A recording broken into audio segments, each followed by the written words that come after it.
গত 15 বছরের পুঞ্জীভূত শাসনকে কয়েক সপ্তাহে মোকাবেলা করা কঠিন এ মন্তব্য করেছেন আইন উপদেষ্টা আসিফ নজরুল। বলেন, গুম ও বিচার বহির্ভূত হত্যার বিচার করা কষ্টকর, কারণ গভীরে পৌঁছেছে ফ্যাসিবাদের শিকড়। তবে ন্যায় বিচার প্রতিষ্ঠার কাজ চলবে এ প্রত্যয় ব্যক্ত করেন তিনি। একই অনুষ্ঠানে গৃহায়ন ও গণপূর্ত উপদেষ্টা আদিলুর রহমান খান বলেন, ন্যায় বিচার পাওয়া সবার অগ্রাধিকার। আওয়ামী লীগের 15 বছরকে চিহ্নিত করা হয় বাক স্বাধীনতার চরম লঙ্ঘন, জোরপূর্বক গুম, বিচার বহির্ভূত হত্যা, দুর্নীতির শাসনামল হিসেবে। বিগত বছরগুলোয় গুমের শিকার কমপক্ষে 600 মানুষ। এতদিন প্রাণনাশের হুমকিতে পরিবারগুলো নীরব থাকলেও 5 আগস্টের পর পাল্টেছে দৃশ্যপট। বাংলাদেশে গুমের ঘটনা তদন্তে প্রথমবার কমিশন গঠন করেছে অন্তর্বর্তী সরকার। বিগত 15 বছরে অনেক গভীরে পৌঁছেছে ফ্যাসিবাদের শিকড়। ভয়ে রাজত্ব তৈরি করেছিল শেখ হাসিনা, যা রাতারাতি উৎপাটন করা কঠিন। মানবাধিকার সংস্থা Asian federation against involuntary disappearance বা আফাদের 8ম সম্মেলনে এই মন্তব্য করেছেন আইন উপদেষ্টা।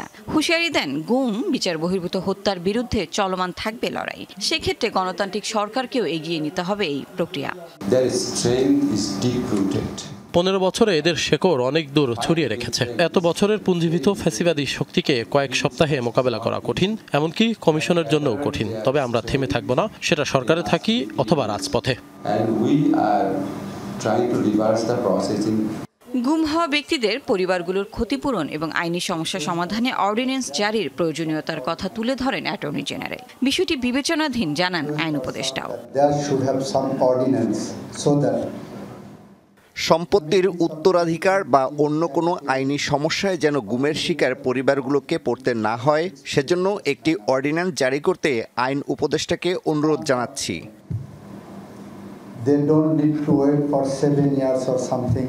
অবশ্যই আইন করার উদ্যোগ নিব এবং এটার মধ্যে ক্ষতিপূরণ হোক, এই লিগাল যে প্রবলেমগুলো আছে, অ্যাক্সেস টু ব্যাংক অ্যাকাউন্ট আর ইনহেরিটেন্স, এগুলিকে রিজলভ করার চেষ্টা করব।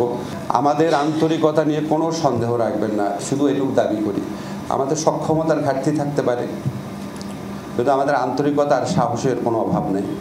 নির্যাতিত প্রত্যেকের জন্য ন্যায় বিচার নিশ্চিতে এই সরকার কাজ করবে, এমনটা জানান গৃহায়ন ও গণপূর্ত উপদেষ্টা। ন্যায় বিচার নিশ্চিত করা গুরুত্বপূর্ণ। শুধু গুমের শিকার পরিবার নয়, শেখ হাসিনার আমলে নির্যাতিত প্রত্যেকের জন্য ন্যায় বিচার নিশ্চিত করতে চাই এই সরকার। অনুষ্ঠানে গুমের শিকার বাংলাদেশ ও নেপালের ভুক্তভোগীরা তাদের অভিজ্ঞতা তুলে ধরেন।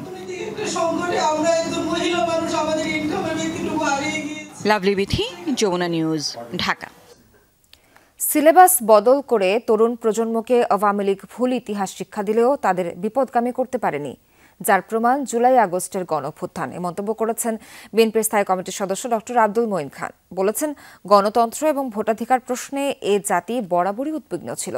তার দাবি, ৭১ সালের মুক্তিযুদ্ধ, ৭৫-এর ৭ই নভেম্বর, ৯০-এর গণঅভ্যুত্থান, ২৪-এর জুলাই আগস্টের ইতিহাস একই সূত্রে গাঁথা।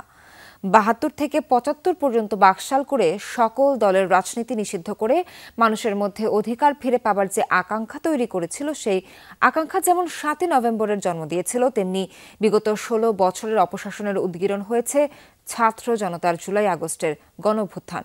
বিকেলে মিরপুর শাহ আলী মাজার প্রাঙ্গণে জাতীয়তাবাদী বাউল দল আয়োজিত জাতীয় বিপ্লব ও সংহতি দিবস স্মরণে আলোচনা সভায় এসব কথা বলেন বিএনপির স্থায়ী কমিটির সদস্য ডক্টর আব্দুল মঈন খান। এই অন্তর্বর্তীকালীন সরকার একটি সুষ্ঠু নিরপেক্ষ নির্বাচন দেবে, যেটা তাদের প্রধান দায়িত্ব, এবং সেই নির্বাচনের মাধ্যমে বাংলাদেশে গণতন্ত্র পুনরায় প্রতিষ্ঠিত হবে। ফারুকী কোন যোগ্যতায় উপদেষ্টা হলেন, জাতি জানতে চায়। এই চলচ্চিত্র নির্মাতা পদত্যাগ না করলে প্রধান উপদেষ্টার বিরুদ্ধে কর্মসূচি ঘোষণার হুঁশিয়ারি দেন ইসলামী আন্দোলন বাংলাদেশের সিনিয়র নায়েবে আমির মুফতি সৈয়দ মোহাম্মদ ফয়জুল করিম। বিকেলে রাজধানীর বাবুবাজার এলাকায় ইসলামী আন্দোলন বাংলাদেশের গণসমাবেশ ছিল। সে সমাবেশে তিনি বলেন, এখন পর্যন্ত যারাই ক্ষমতায় ছিল তারা কেউ বৈষম্য দূর করতে পারেনি। ৫ আগস্টের পরও গুম, খুন, নির্যাতন চলছে। সংগ্রাম এখনো শেষ হয়নি, জানান তিনি। বলেন, ক্ষমতার জন্য আজকে বিএনপিও ইউটার্ন নিয়েছে। ৫৩ বছরে দলটি সিন্ডিকেটের মাধ্যমে দেশকে ধ্বংস করেছিল। দ্রুততম সময় নির্বাচন দেওয়ার আহ্বান জানান সিনিয়র নায়েবে আমির। কোন যোগ্যতার কারণে ফারুকী সাহেব তিনি উপদেষ্টা হলেন, এই জাতি জানতে চায়। আমি সাহেবকে বলবো, আপনি আন্দোলন করেন নাই, আপনি সংগ্রাম করেন নাই, আপনার রক্ত দেন নাই, আপনার জীবন যায় নাই। ফারুকী সহ যেই সমস্ত বিতর্কিত উপদেষ্টা আছে, যদি অবিলম্বে তাদেরকে পদত্যাগ করতে বাধ্য না করেন, তাহলে আপনার বিরুদ্ধে কর্মসূচি বাধ্য হবো। বৈষম্যপূর্ণ সিদ্ধান্ত থেকে সরে এসে প্রথম পর্বের ইজতেমায় অংশগ্রহণের সুযোগ দেওয়ার দাবি জানিয়েছেন তাবলিগ জামায়াতের সাতপন্থীরা। একই সাথে শান্তির বার্তা ছড়িয়ে দিতে মাওলানা সাদকে বাংলাদেশে আসার সুযোগ দেওয়ারও দাবি তোলা হয়। সকালে কাকরাইল মসজিদে অবস্থান নিয়ে শান্তিপূর্ণভাবে জুমার নামাজ আদায় করেন তারা। রীতি অনুযায়ী 2 সপ্তাহের জন্য কাকরাইল মসজিদে অবস্থান করবেন তাবলিগ জামাতে মাওলানা সাদের অনুসারীরা। পূর্ব ঘোষণা অনুযায়ী ভোর থেকেই কাকরাইল মসজিদে আসতে শুরু করেন দেশের বিভিন্ন প্রান্তের মুসল্লিগণ। মাওলানা জুবায়েরপন্থীদের হুমকি থাকলেও সকাল 8টার দিকে শান্তিপূর্ণভাবেই কাকরাইল মসজিদে অবস্থান নেন সাতপন্থী আলেমগণ। লোক সমাগম বেশি হওয়ায় এক পর্যায়ে মূল সড়কেও অবস্থান নেন তারা। আশেপাশের এলাকাতেও ছিল জনস্রোত। আমরা আলহামদুলিল্লাহ সুস্থভাবে সুন্দরভাবে সকলেই কাকরাইলে ঢুকছি। পরিবেশ দেখতেছেন আলহামদুলিল্লাহ খুব সুন্দর পরিবেশ, কোনো সমস্যা নেই। প্রথম দফা ইজতেমা এবং ইনশাআল্লাহ হযরত মাওলানা সাদ সাহেব বাংলাদেশে ইজতেমা আসতেই হবে। দেশের বাইরের অসংখ্য উলামায়ে কেরাম দেশে আসতেছে, নাস্তিকরা আসতেছে, অনেক কনসার্ট হয় দেশের বাইরের যারা ইসলাম বিরোধী কথা বলে তাদেরকে আসতে দেওয়ার সুযোগ হইতেছে, অথচ ওনাকে দেশে আসতে দেওয়া হয় না। এক ইজতেমা করি একসাথে হয়ে যায়, তাহলে 45 কোটি শুধু নামাজি তারাও তবলিগ করবে, 150 কোটি বেনামাজি ইনশাল্লাহ ওনারাও মসজিদে আসবে, এবং 600 কোটি কাফের বেদির তারাও ইনশাল্লাহ দলে দলে দলে ইসলামের ছায়াতলে আসবে। কোনো নির্দিষ্ট গোষ্ঠীর উদ্দেশ্য বাস্তবায়ন নয়, বরং সকলকে সমান চোখে দেখতে সরকারের প্রতি দাবি জানান তারা। জুমার দিন হওয়ায় আগেভাগেই মসজিদের পাশাপাশি মূল সড়কে নামাজ আদায় করে নেন সাতপন্থীরা। পরে নিজেদের দাবি দেওয়া প্রধান উপদেষ্টার দপ্তরে লিখিতভাবে তুলে ধরেন তাবলিগের এই অংশের নেতারা। এ জায়গায় কিন্তু আসছে মাত্র শুধু বয়স্ক যারা তারা, আমাদের কিন্তু তবলিগের স্টুডেন্ট আছে তাদেরকে এই জায়গায় আমরা আনি নাই, নজওয়ান আছে তাদেরকে আমরা আনি নাই, আমাদের মহিলা সেকশন আছে তাদেরকেও আমরা আনি না, আমাদের মহিলা সেকশন দোতলায় থাকে কিন্তু এই জায়গায় আমরা আনি নাই। আমাদের আরও অনেক বড় বড় মজমা হতে পারতো, কিন্তু এটাকে আনছি শুধু এই জন্য যে এই জায়গায় আমাদেরকে ঢুকতে দিবে না, একটা হুমকি দিয়েছিল, ওইটাকে যেন করা হয়। আর এই দাবিটা জানালাম যেন আমাদের আমির সাহেবকে আগামী বিশ্ব ইজতেমাতে প্রথম পর্বে আমরা আনতে পারি, এই একটা দাবি নিয়ে আমরা আসছি।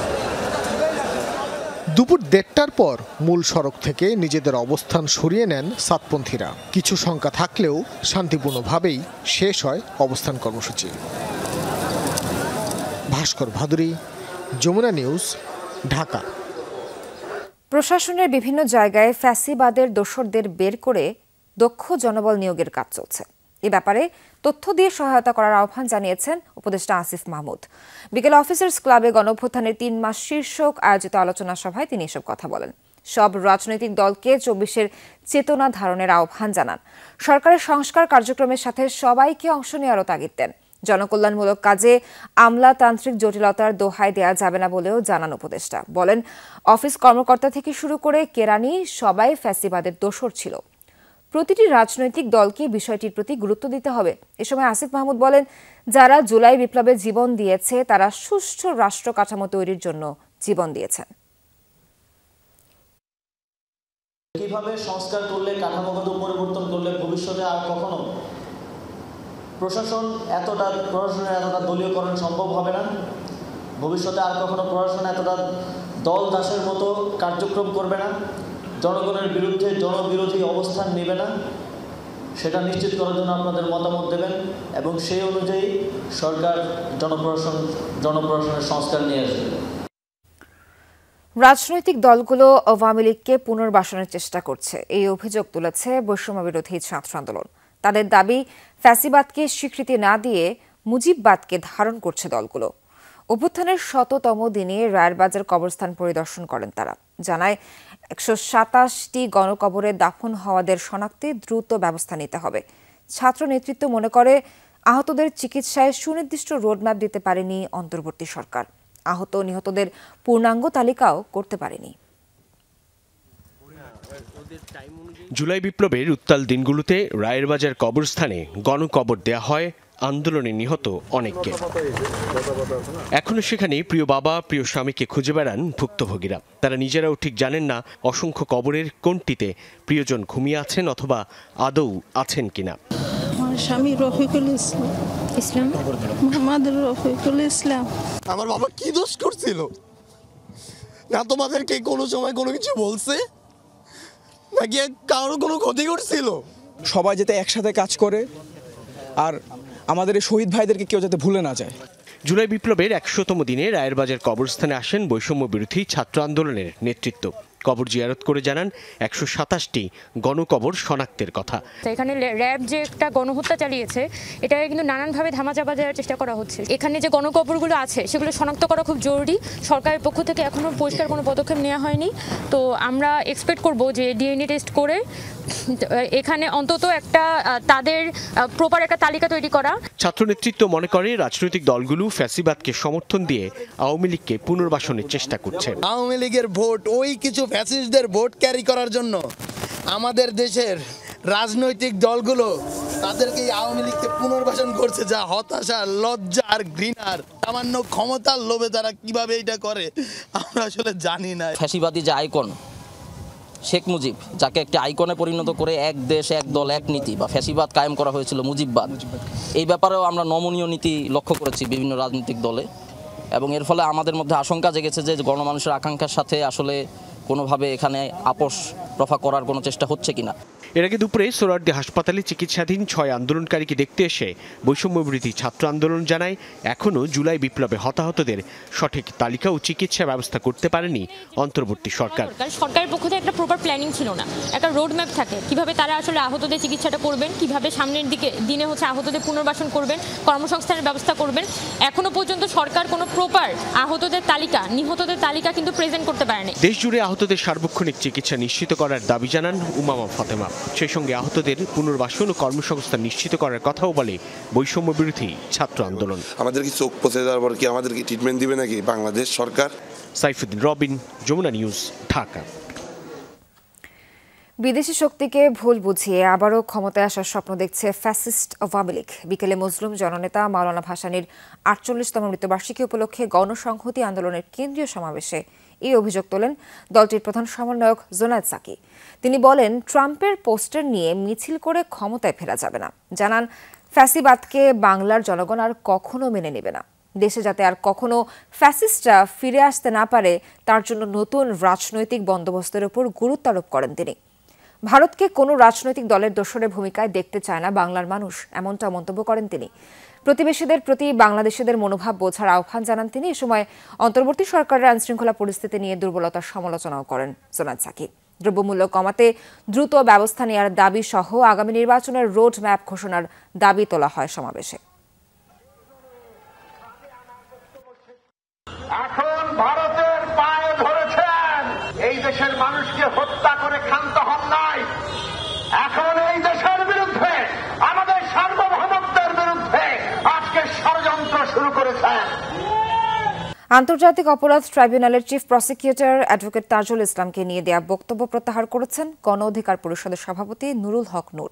শুক্রবার নিজের ভেরিফাইড ফেসবুক পেজে দেয়া এক পোস্টে এ তথ্য জানান তিনি। পোস্টে নুরুল হক নূর লিখেন, 14 নভেম্বর আন্তর্জাতিক অপরাধ ট্রাইব্যুনালের চিফ প্রসিকিউটর অ্যাডভোকেট তাজুল ইসলামকে উদ্দেশ্য করে একটি বক্তব্য দেওয়া হয়েছিল, যার তথ্যে বিভ্রাটে অনাকাঙ্ক্ষিত পরিস্থিতির সৃষ্টি হয়। সে কারণে বক্তব্য প্রত্যাহার করছি। তিনি আরও লিখেন, চিফ প্রসিকিউটরের সাথে বিষয়টি নিয়ে আলোচনা হয়েছে। তাতে গণহত্যার ন্যায় বিচার নিশ্চিতে আন্তর্জাতিক ট্রাইব্যুনালের কার্যক্রমে সমর্থন অব্যাহত থাকবে তার। এরপর চিফ প্রসিকিউটর কার্যালয় থেকে জানানো হয়, নুরুল হক নূরের সাথে আলোচনা হয়েছে। তিনি গতকাল ট্রাইব্যুনালের সামনে প্রদত্ত বক্তব্য প্রত্যাহার করেছেন। বৃহস্পতিবার ট্রাইব্যুনালের প্রশাসনিক কর্মকর্তা মাসুদ রানার পাঠানো এক প্রেস বিজ্ঞপ্তিতে বলা হয়, চিফ প্রসিকিউটর মোহাম্মদ তাজুল ইসলামকে নিয়ে গণ অধিকার পরিষদের একাংশের সভাপতি নূরের বক্তব্য প্রত্যাহার না করা হলে তার বিরুদ্ধে আইনি ব্যবস্থা গ্রহণ করা হবে।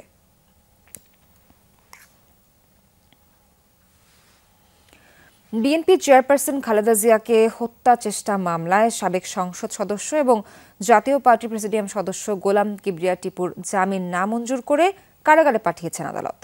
শুক্রবার বিকেলে ঢাকা চিফ মেট্রোপলিটন ম্যাজিস্ট্রেট আদালতে তাকে হাজির করা হয়।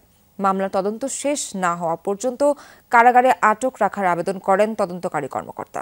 পরে উভয় পক্ষের শুনানি শেষে চিকিৎসার পর কারাগারে পাঠানোর নির্দেশ দেন ম্যাজিস্ট্রেট মোহাম্মদ শরীফুর রহমানের আদালত। রাষ্ট্রপক্ষের আইনজীবী বলেন, বিগত সরকারকে স্বৈরাচারী ও দুর্নীতিবাজ হিসেবে প্রতিষ্ঠিত করতে জাতীয় পার্টি সবচেয়ে সহযোগিতা করেছে। দক্ষিণাঞ্চলে লঞ্চ ব্যবসায় ও টেন্ডারবাজি করে বিপুল অর্থ কমিয়েছে টিপু।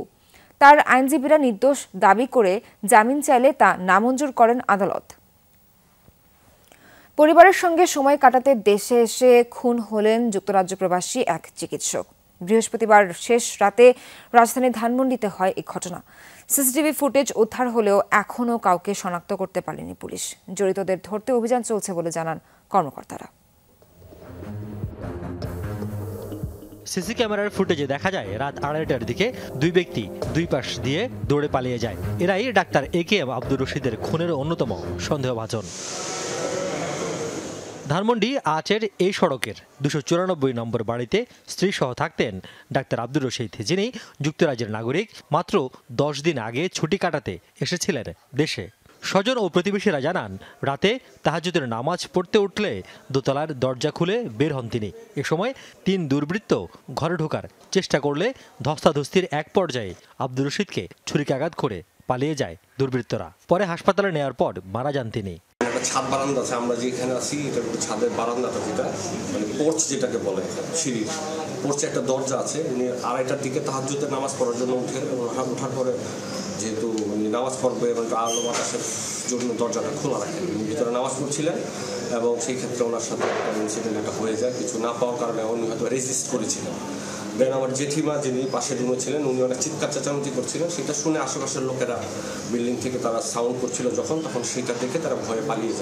সকালে ঘটনাস্থল পরিদর্শন করেন পুলিশ কর্মকর্তারা। এ সময় বিভিন্ন বাড়ির সিসি ক্যামেরার ফুটেজ সংগ্রহ করা হয়। প্রাথমিকভাবে এটিকে ডাকাতির চেষ্টা বলে ধারণা করছে পুলিশ। সংবাদ পাওয়ার পরে আমরা এখানে আসি। আমরা আশেপাশে যে সিসিটিভি ফুটেজ আছে সেগুলো কালেক্ট করার চেষ্টা করছি এবং আমরা বোঝার চেষ্টা করছি যে আসলে যারা ঘটনাটি ঘটিয়েছে বা যারা এর সাথে জড়িত তারা কোন দিক দিয়ে এসছে বা তাদের দলীয়করণ, এগুলো আমরা আইডেন্টিফাই করার ট্রাই করছি। এটা ইনভেস্টিগেশন অনগোয়িং। সো এই বিষয়ে আসলে দুঃখিত যে এখন পর্যন্ত আসলে কাউকে অ্যারেস্ট করা যায়নি। আমরা শনাক্ত করার চেষ্টা করছি। ময়নাতদন্তের জন্য আব্দুর রশিদের মরদেহ রাখা হয়েছে ঢাকা মেডিকেল কলেজ হাসপাতালের মর্গে। রিয়াজ রায়হান, যমুনা নিউজ, ঢাকা। চট্টগ্রামে বিএনপি নেতাকর্মীদের মধ্যে পৃথক দুটি সংঘর্ষের ঘটনায় 5 জন গুলিবিদ্ধ হয়েছেন। 3 জন এখনও হাসপাতালে চিকিৎসাধীন। বৃহস্পতিবার রাতে নগরীর বাকলিয়া ও রাউজান উপজেলার নোয়াপাড়ায় এসব সংঘর্ষ হয়। জড়িতদের বিরুদ্ধে ব্যবস্থা গ্রহণের কথা জানিয়েছে পুলিশ। কারো হাতে কারো বা গুলি লেগেছে পায়ে। গুলিবিদ্ধ 5 জনের মধ্যে 2 জন চিকিৎসা নিয়ে বাড়ি ফিরে গেলেও 3 জন এখনও চিকিৎসাধীন চট্টগ্রাম মেডিকেল কলেজ হাসপাতালের ক্যাজুয়ালিটি বিভাগে। বৃহস্পতিবার রাতে আধিপত্য বিস্তারকে কেন্দ্র করে চট্টগ্রামের রাউজান উপজেলার নোয়াপাড়ায় বিএনপি নেতা খন্দকার গোলাম আকবর ও গিয়াসউদ্দিন কাদের চৌধুরীর সমর্থকদের মাঝে গোলাগুলির ঘটনা ঘটে। এ সময় 5 জন গুলিবিদ্ধ হন। তবে নিজেরা রাজনৈতিক কোনো দলের সাথে সম্পৃক্ত নয় বলে দাবি করেন আহতরা। যারা ছিল সবাই গেছিল, তো তারা দেখে এলাকাতে ভাবে গুলি করছে সবাইকে, কার কি সাথ দেয় না, সবাই গুলি করছে। আমরা জানি কারা মারছে আমরা জানি। কে মারছে হয়তো চিনি না, মুখ বাঁধা ছিল আর যাদের মুখ ছিল আমি তো মায়ের সময় ওই মুখটা খেয়াল করতে পারিনি। আচ্ছা কোথায় মারছে হয়তো আমাদের বাড়ি থেকে অল্প দূরে, তো গেছি আমরা ওখানে গিয়ে দেখি কে মারছে বা জিজ্ঞাসা করবো। ওই সময় মানে আমরা যাওয়ার পথেই মানে গোলাগুলি হচ্ছে। এর আগেও এই 2 নেতার অনুসারীদের মধ্যে একাধিকবার সংঘর্ষের ঘটনা ঘটেছে। তবে এবারের ঘটনা কেন ঘটেছে তা জানেন না পুলিশও। তবে তদন্ত করে ব্যবস্থা নেওয়ার কথা জানিয়েছে তারা। এই সংক্রান্তে এখনো কোনো গ্রেপ্তার হয় নাই, আমাদের অভিযান চলমান আছে। এটা মামলা রুজু প্রক্রিয়াধীন, মামলা হচ্ছে। এদিকে একই রাতে আধিপত্য বিস্তারকে কেন্দ্র করে চট্টগ্রাম মহানগরীর বাকলিয়া অ্যাক্সেস রোডেও সংঘর্ষে জড়িয়েছে বিএনপির 2 গ্রুপ। এই সময় কয়েকটি মোটরসাইকেল ভাঙচুর করা হলেও আহত হয়নি কেউ। শহীদুল সুমন, যমুনা নিউজ, চট্টগ্রাম। আগামী 16 নভেম্বর থেকে শুরু হচ্ছে 3 দিনের বে অফ বেঙ্গল কনভারসেশন। এবারের কনফারেন্সে 5টি বিষয় নিয়ে আলোচনা হবে বলে জানিয়েছেন সেন্টার ফর গভর্নেন্সের নির্বাহী পরিচালক জিল্লুর রহমান। সকালের সিজিএস এর এক সংবাদ সম্মেলনে কথা জানান তিনি। বলেন, এই সম্মেলনে রাজনৈতিক নয় বরং জনগণের ইস্যু নিয়ে কথা বলা হবে। আরও বলেন, কোনো পক্ষকে খুশি করার জন্য সিজিএস অনুষ্ঠান করে না। জানান, এবারের সম্মেলনে বিশ্বের 80টির বেশি দেশ থেকে 200 জনের বেশি আলোচক, 300 জন প্রতিনিধি এবং 800 জন অংশগ্রহণ করবেন। গণতন্ত্র, মানবাধিকার, জলবায়ু পরিবর্তন থেকে শুরু করে অর্থনৈতিক উন্নয়ন এবং প্রযুক্তিগত পরিবর্তনের চ্যালেঞ্জগুলো খুঁজে বের করার প্ল্যাটফর্ম হিসেবে প্রতিষ্ঠিত হবে এই সম্মেলন। এছাড়া 3 দিনে 77টি সেশন অনুষ্ঠিত হবে। এবার মিসইনফরমেশন, ডিসইনফরমেশন, মানবাধিকার, জলবায়ু এবং বিজনেস বিষয়ে আলোচনা হবে। এবারের সম্মেলনে সরকারের উপদেষ্টাদের আমন্ত্রণ করা হয়েছে জানান তিনি। যে বৈষম্য বিরোধী ছাত্র আন্দোলন, তাদেরকে সবসময় সামনে রাখতে হবে। আমরা ঠিক বিষয়টাকে সেইভাবে দেখি না। অ্যাডভাইজার যারা আছেন, যেহেতু রাষ্ট্রীয় পদে যারা আছেন, অফিসিয়ালি তাদের আমরা সবাইকে ইনভাইট করেছি। আসলে আমরা খুশি, না আসলেও আমরা খুব যে কষ্ট পাবো ব্যাপারটা এরকম নয়। নয়া বাংলাদেশের সংবিধান ভাবনা, সংকট ও সম্ভাবনা নিয়ে এক সেমিনারের আয়োজন করে সিটিজেন ইনিশিয়েটিভ। বিকেলে ঢাকা বিশ্ববিদ্যালয়ের আরসি মজুমদার মিলনায়তনে ছিল এই আয়োজন। বক্তারা বলেন, দেশের সংবিধানকে জুলুমের হাতিয়ার হিসেবে পরিণত করা হয়েছে। দেশের রাজনীতিবিদরা রাষ্ট্র পরিচালনায় এবং ক্ষমতার জন্য কখনো ভোটার তৈরি করেনি। বাংলাদেশকে সুন্দরভাবে পরিচালনার জন্য সহজ, সরল ও আকারের ছোট সংবিধান তৈরি করতে হবে, যা সর্বস্তরের মানুষ বুঝতে পারবে। নতুন বাংলাদেশের স্বপ্ন নিয়ে যে আন্দোলন হয়েছে তা ব্যর্থ হতে দেয়া যাবে না, এমনটাও জানান বক্তারা। বলেন, তাড়াহুড়ো করে কোনো কাজ করা যাবে না। ধর্মীয় ভেদাভেদ, রাজনৈতিক প্রতিহিংসা বন্ধ করে সবাইকে ঐক্যবদ্ধভাবে দেশ করার আহ্বান জানান বক্তারা। কমিশনগুলোকে সংস্কারের বিষয়গুলো তুলে ধরে দ্রুত সংস্কার শুরুর আহ্বান জানান তারা। নির্বাচন করবার প্রথম শর্ত তো ভোটার তৈরি করা। আপনার রাষ্ট্রে ভোটার কোথায়? এই 72-এর সংবিধান থেকে শুরু করে কোনো সংবিধান কোনোদিন চায় নাই এদেশের কোটি কোটি মানুষকে ভোটার বানাইতে। তারা এদেরকে বোকা বানায় রাখতে চাইছে, আমাদেরকে বলদ বানায় রাখতে চাইছে, কারণ তৈলে টাকা দিয়ে কেনাবেচা করা যাবে। রক্ষণশীলের মুখোশ আঁটা সৌদি আরবে হয়ে গেল জমকালো ফ্যাশন শো। লেবানিজ ডিজাইনার এলিসাবের উদ্যোগে ছিল এই আয়োজন, যাতে পশ্চিমা ও আধুনিক সাজ সরঞ্জামে হাজির হন বিশ্বের শীর্ষ মডেলরা। বাড়তি রং ছড়ান অস্কার জয়ী মার্কিন অভিনেত্রী হ্যালি বেরি। নাচে গানে মঞ্চ মাতান জেনিফার লোপেজ ও সেলিন ডিয়ন। প্রথমবার দেখলে বিশ্বাস করাই কঠিন, এটি সৌদি আরব। মুসলিমদের কাছে ধর্মীয়ভাবে গুরুত্বপূর্ণ এবং রক্ষণশীল দেশ হিসেবেই এটি পরিচিত। কিন্তু সেই লেবাস আটা রিয়াদের র্যাম্পেই ঝড় তুললেন শীর্ষ মডেল ও সঙ্গীত শিল্পীরা। লেবানিজ বংশোদ্ভূত বিখ্যাত ফ্যাশন ডিজাইনারের আয়োজিত 1001 সিজন অব এলিসাফ শীর্ষক এই ফ্যাশন শোয়ে অংশ নেন সৌদি আরব, সিরিয়া, লেবানন সহ মধ্যপ্রাচ্যের বিভিন্ন দেশের মডেলরা। অংশ নেন পশ্চিমা বিশ্বের বহু সেলিব্রিটি। যারা এতে অংশ নিয়েছে তাদের নামগুলো দেখুন। রিয়াদ অর্থাৎ সৌদি আরবে এমন আয়োজন দেখা গর্বের। আয়োজনে অংশ নিতে পেরে আমি খুবই আনন্দিত। আমাদের দেশ এখন দুঃসময়ের মধ্য দিয়ে যাচ্ছে। এ পরিস্থিতিতে এখন আন্তর্জাতিক অঙ্গনে নিজ দেশকে প্রতিনিধিত্ব করতে পারাটা গর্বের। শিল্প ও সংস্কৃতির সাথে তাল মিলিয়ে রিয়াদে যে বিবর্তন চলছে তা অভূতপূর্ব। এলিসাবের মতো গুরুত্বপূর্ণ কারোর উপস্থিতি রিয়াদে এই আয়োজনকে আরো সুন্দর করে তুলেছে। ফ্যাশন শোর বিশেষ আকর্ষণ ছিলেন অস্কার জয়ী হলিউড অভিনেত্রী হ্যালি বেরি। 2002 সালে অস্কার জয়ের বছর এলিসাবের ডিজাইন করা পোশাক পরেই রেড কার্পেটে হেঁটেছিলেন তিনি। রিয়াদের আয়োজনেও হাজির হন সেই একই পোশাকে। গান গেয়ে মঞ্চ মাতান তুমুল জনপ্রিয় দুই শিল্পী সেলিন ডিয়ন ও জেনিফার লোপেজ। পাশাপাশি পারফর্ম করেছেন মধ্যপ্রাচ্যের অনেক সঙ্গীত তারকা। আধুনিক সৌদি আরব নির্মাণের লক্ষ্যে যুবরাজ মোহাম্মদ বিন সালমান সম্প্রতি সমাজ সংস্কারের বেশ কিছু পদক্ষেপ নিয়েছেন। নারীদের গাড়ি চালানো কিংবা স্টেডিয়ামে যাওয়া নিয়ে কম বিতর্ক হয়নি। দেশে পশ্চিমা সংস্কৃতির এমন অবাধ প্রবেশের সমালোচনাও করছেন বহু মানুষ। মোস্তফা মাহমুদ, যমুনা নিউজ। বগুড়ায় গৃহবধূকে হত্যার পর ডিপ ফ্রিজে রাখার ঘটনা নতুন মোড় নিল। পুলিশ এখন বলছে, নিহতের ছেলে নয় বরং বাড়ির ভাড়াটিয়ারা ঘটিয়েছে হত্যাকাণ্ড। গ্রেফতার করা হয়েছে 3 জনকে। দুপুরে দুপচাচিয়া থানায় পুলিশ জানায় হত্যাকাণ্ডের সময় ওই বাসা থেকে খোয়া যাওয়া ওয়াইফাই রাউটার এবং মোবাইলের সূত্র ধরেই সে বাসার ভাড়াটিয়া মাবিয়া আক্তারকে গ্রেফতার করা হয়। জিজ্ঞাসাবাদে সে স্বীকার করে 4 মাস আগে উম্মে সালমার বাসা ভাড়া নিয়ে মাদক ও অনৈতিক কাজ চালিয়ে যাচ্ছিলেন তিনি। বিষয়টি টের পেলে বাসা ছাড়ার নির্দেশ দেন বাড়িওয়ালা। ভাড়ার পাওনা টাকা সহ বিভিন্ন ইস্যুতে ক্ষুব্ধ হন মাবিয়া। এর জেরে 2 সহযোগী সুমন চন্দ্র সরকার ও মুসলিমকে নিয়ে হত্যার পর মরদেহ ফ্রিজে রেখে বেরিয়ে যান তারা। এর আগে এই ঘটনায় জিজ্ঞাসাবাদের জন্য নিহতের ছেলে সাদ বিন আজিজুরকে আটক করেছিল র্যাব।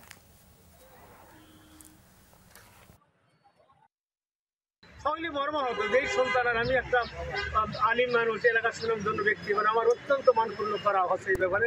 আমি স্থানীয় প্রশাসন অত্যন্ত ধন্যবাদ জানাই সঠিক তথ্য বের করার জন্য। চট্টগ্রামে কমছে না ডেঙ্গুর প্রকোপ। প্রতিদিনই হাসপাতালগুলোয় বাড়ছে রোগীর চাপ। চলতি বছর 35 জনের মৃত্যুর পাশাপাশি আক্রান্তের সংখ্যা ছাড়িয়েছে 3562 জনে। সিটি কর্পোরেশনের মশক নিধন কার্যক্রম পর্যাপ্ত নয় বলছেন নগরবাসী। মেয়র বলছেন মশক নিধনে গাফিলতি পেলে ব্যবস্থা নেওয়া হবে।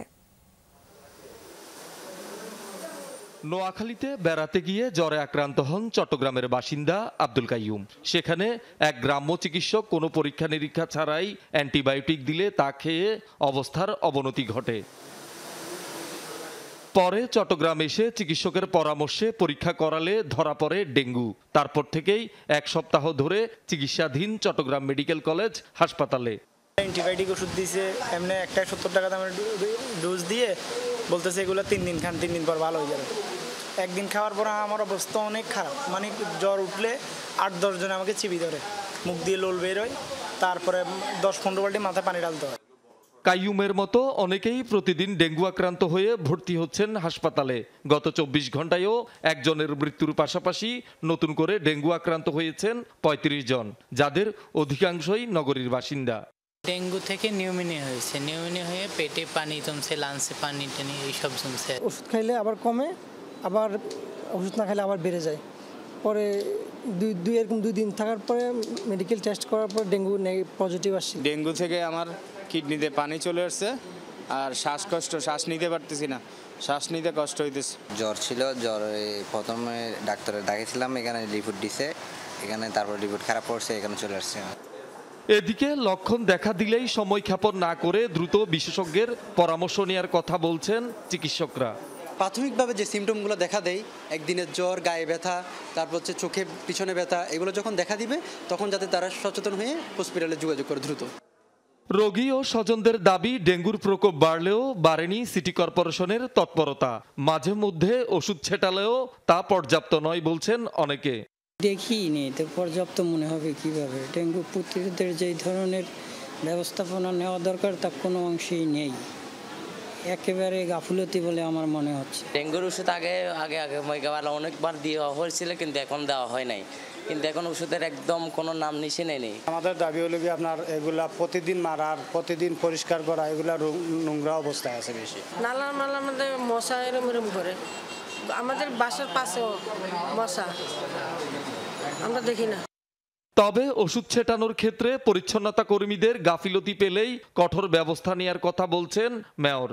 প্রত্যেকটা ওয়ার্ডে পর্যাপ্ত পরিমাণে ওষুধ দেওয়া হয়েছে। এখন আমরা মস্কোবান সলিউশন আরও কিনছি, যদি লাগে আমরা দিব। যদি তারা কাজ না করে, আমি আবারও বলছি, অবশ্যই ওই যারা কাজ করছে না, গাফিলতি করছে, অসততা করছে, তাদের বিরুদ্ধে অবশ্যই শাস্তিমূলক ব্যবস্থা নেওয়া হবে। চলতি বছর চট্টগ্রামে ডেঙ্গু আক্রান্ত হয়ে 35 জনের মৃত্যুর পাশাপাশি মোট আক্রান্তের সংখ্যা 3562। শহীদুল সুমন, যমুনা নিউজ, চট্টগ্রাম। আওয়ামী লীগকে পুনর্বাসনে দলগুলো যে পলিটিক্যাল সেটেলমেন্টে গেছে তার বিরুদ্ধে ব্যালট বিপ্লবের প্রস্তুতি নিতে তরুণের প্রতি আহ্বান জানিয়েছেন জাতীয় নাগরিক কমিটির আহ্বায়ক নাসিরউদ্দিন পাটোয়ারি। বিকেলে কেন্দ্রীয় শহীদ মিনারে জুলাই অভ্যুত্থানের 100 দিন উপলক্ষে আয়োজিত সমাবেশে এই আহ্বান জানান তিনি। বলেন, ব্যালট বিপ্লবের মাধ্যমে আওয়ামী ফ্যাসিবাদ এবং পরিবারতন্ত্রের কবর রচিত হবে। নাসিরউদ্দিন পাটোয়ারি বলেন, ফ্যাসিবাদের দোসররা এখনও প্রশাসনের ভেতরে থেকে আওয়ামী লীগকে রক্ষার চেষ্টা করছে। অবিলম্বে পুলিশ, র্যাব, প্রশাসন ও বিভিন্ন বাহিনীতে যারা ঘাপটি মেরে আছে তাদের চিহ্নিত করার তাগিদ আসে সমাবেশে। এ সময় আহত ও শহীদ পরিবারগুলোতে দ্রুত পুনর্বাসনের দাবিও জানায় জাতীয় নাগরিক কমিটি।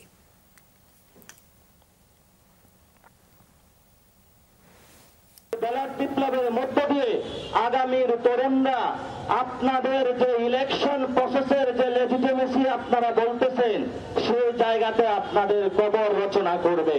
আপনারা ব্যালট বিপ্লবের প্রস্তুতি নেন। আওয়ামী লীগের বিচার হওয়ার আগে দলের নেতাকর্মীদের রাজনীতি করতে দেয়া যাবে না, এ মন্তব্য করেছেন নাগরিক ঐক্যের সভাপতি মাহমুদুর রহমান মান্না। বিকেলে রাজধানীর উত্তরা এক সমাবেশে এসব কথা বলেন তিনি। অনুষ্ঠানে তিনি ছিলেন প্রধান অতিথি হিসেবে। বলেন, ক্ষমতায় টিকে থাকার জন্য হাজারের বেশি মানুষকে গুলি করে মেরেছে শেখ হাসিনা। নিরীহ মানুষকে পুলিশের এভাবে গুলি করে হত্যা করতে পারা পৃথিবীতে একটা বিরল ঘটনা বলেন এই কথা।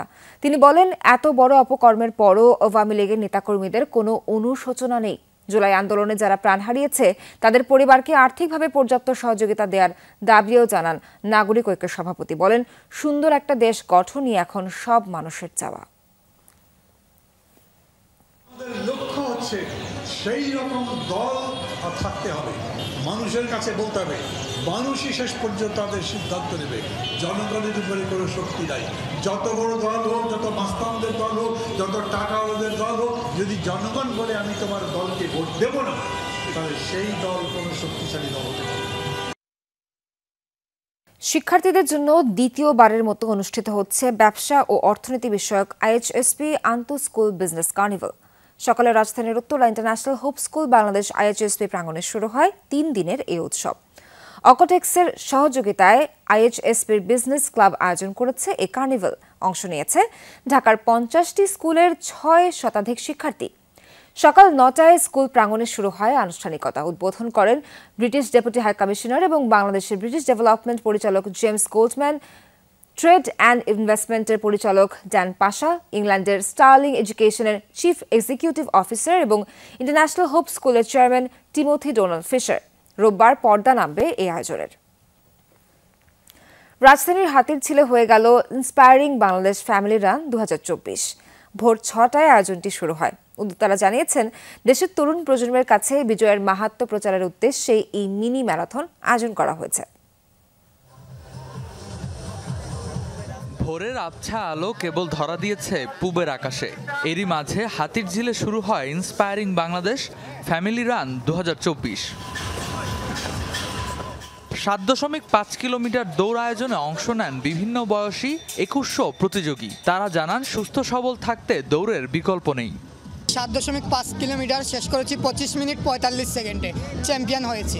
মেন্টাল হেলথ, ফিজিক্যাল হেলথ, সুস্থ থাকতে সাহায্য করে, আনন্দ পাওয়া যায়, অনেক বড় কমিউনিটি, অনেক মানুষের সাথে দেখা হয়। আমার মনে হয় এটা আরও প্রমোট করা দরকার। ছোট বড় থেকে বড় ইয়াংয়ের শরীর সুস্থ রাখার জন্য এটা একটা বেস্ট টুল। আপনারা জানেন যে আজকাল মানুষ অনেক বেশি অবসেসিভ হচ্ছে, মোটা হয়ে যাচ্ছে, বাট এইটা থেকে আসলে পরিত্রাণের জন্য আমাদের আসলে এক্সারসাইজ করতে, এক্সারসাইজের মধ্যে দৌড় সবচেয়ে বেস্ট টুল। রেগুলার রানিং থাকলে আমার মনে হয় সব কাজে এনার্জেটিক থাকা যায় অ্যান্ড স্ট্যামিনা অনেক বাড়ে। ভোর 6টা থেকে শুরু হয়ে প্রতিযোগিতা চলে 80 মিনিট। অনেকেই পরিবার বন্ধুদের সাথে ফিনিশ লাইন অতিক্রম করতে পেরে উচ্ছ্বসিত। আয়োজনে নারীদের অংশগ্রহণ ছিল চোখে পড়ার মতো। রানিং রেগুলার করা দরকার আসলে মনের স্বাস্থ্যের জন্য। ফিজিক্যালি আমার মনে হয় আমি ফিট আছি, বাট আমার মনে হয় ইফ আই রান আমার স্ট্রেস রিলিভ হয় অনেক। অনেক ভালো লাগছে, অনেক ফ্রেশ লাগছে। আশা করছি নেক্সট টাইম থেকে মানে আসবো। এটা এত সুন্দর একটা celebration of fitness of Dhaka city, of the people of Dhaka city, of our new spirit.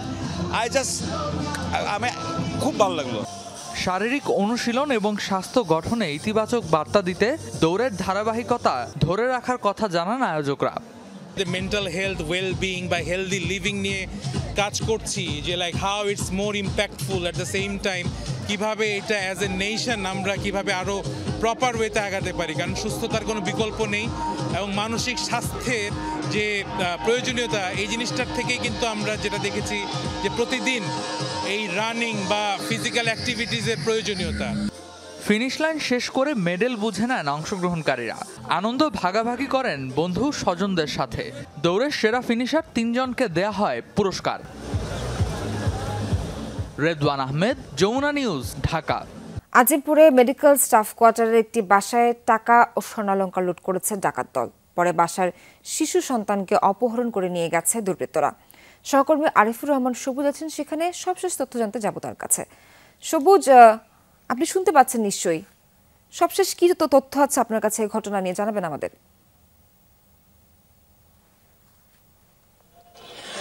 সোহার, মূলত যেটি হয়েছে আজকে ভোরবেলার এই ঘটনাটি ঘটেছে এবং এই ঘটনাটি মূলত এই বাসাতে অর্থাৎ ফারজানা এবং আবু জাফর দম্পতি থাকতো এবং বেশ কয়েকদিন আগে তাদের এই যে বাসা, এই বাসাটিতে সাবলেট হিসেবে একজন দম্পতি আসেন এবং সেই দম্পতি আজকে তাদের বাসা থেকে কিছু জিনিসপত্র নিয়ে আজকে ভোরবেলা তাদের এক ভাই আসবে এই কথা বলে মূলত ভোরবেলায় তাদের এক ভাইকে এই বাসায় ঢুকায় এবং তারপরেই মূলত দুইজন মিলে অর্থাৎ যে স্বামী স্ত্রী পরিচয়ে তারা দুজন এবং তার সঙ্গে যে নতুন করে আজকে ভোরবেলায় এই বাসাটিতে ঢুকেছিল এই তিনজনে মিলে বাসার যে জিনিসপত্র রয়েছে জিনিসপত্র নিয়ে যাওয়ার পাশাপাশি বাসার যে বাচ্চাটি রয়েছে তাদের যে সন্তান রয়েছে 8 মাস বয়সী কন্যা শিশু জায়েদা নাম, তাকে সহ নিয়ে যায় এবং